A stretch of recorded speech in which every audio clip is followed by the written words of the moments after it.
The other day, I threw a big barbecue at my house and invited 100 of my closest friends.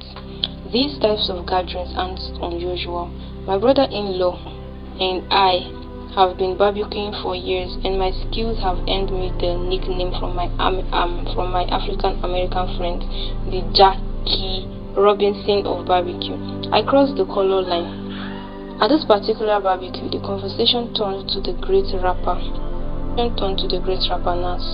My friend Christian Walker, a young African American entrepreneur, commented proudly that Nas was from his home project, Queensbridge, New York, one of the largest public housing projects in the United States.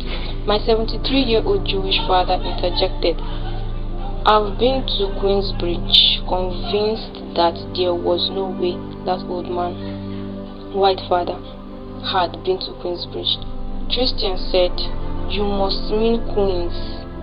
Queensbridge is actually a housing project in an extremely rough neighborhood. My father insisted, no, it was Queensbridge. I pointed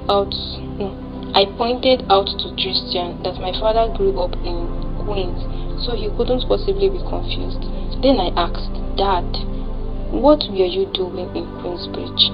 He replied, "I was passing out communist literature when I was 11 years old. I remember it well because my mother got very upset that the Communist Party sent me into the project. She thought it was too dangerous for a little kid." My grandparents were actually card-playing communists. As an active member in the Communist Party, my grandfather Phil Horowitz lost his job as a school teacher during the McCarthy era. My father was a red diaper baby and grew up indoctrinated in the philosophy of the left. In 1968, he moved our family west to Berkeley, California, and became editor of the famed New Left magazine Rampart. As a result, I grew up in the city, affectionately known by the inhabitants as the People's Republic of Berkeley. As a young child, I was incredibly shy and terrified of adults.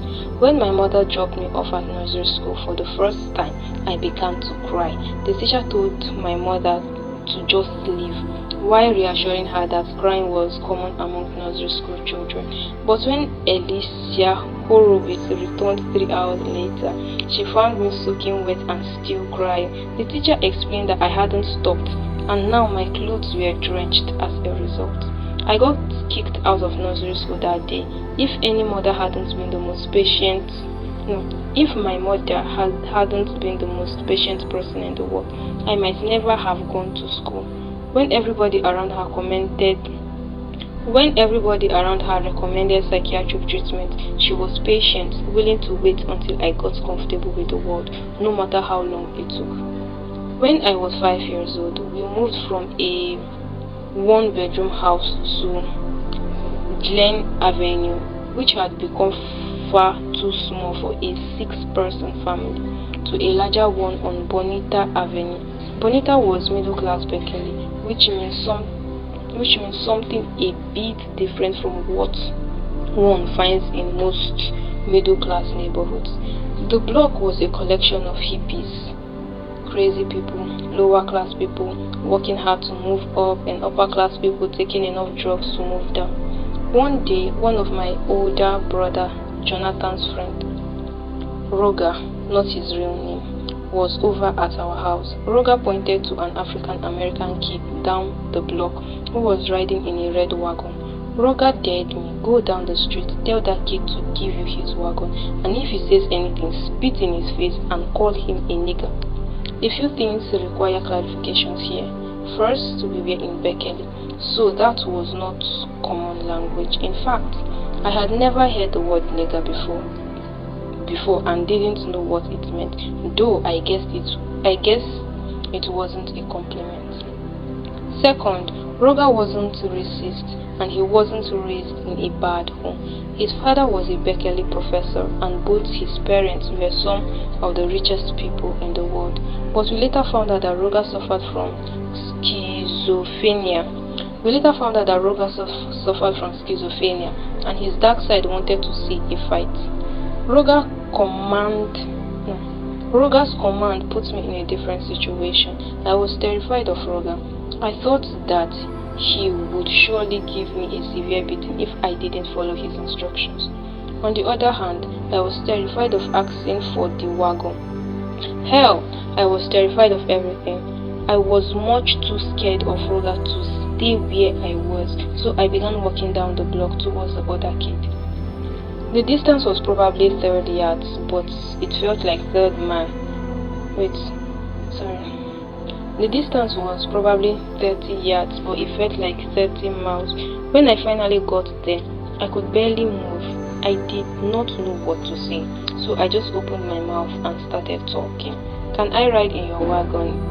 Is what came out. Joel Clark Jr. said, sure. When I turned to see what Roger would do, he was gone. Apparently, his light side had taken over and he'd moved on to something else. Joel and I went on to play all day that day, and we've been best friends ever since.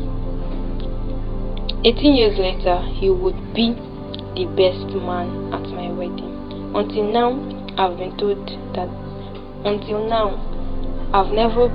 told that story to anyone, but it shaped my life. It taught me that being scared didn't mean I was gutless. What I did mattered and would determine whether I would be a hero or a coward. I have often thought back on that day, realizing that had I done what Roger had told me to do, I would have never met my best friend. That experience also taught me not to judge things by their surfaces. Until you make the effort to get to know someone or something, you don't know anything. There are no shortcuts to knowledge, especially knowledge gained from personal experience. Following conventional wisdom and relying on shortcuts can be worse than knowing nothing at all. Following conventional wisdom and relying on shortcuts can be worse than knowing nothing at all.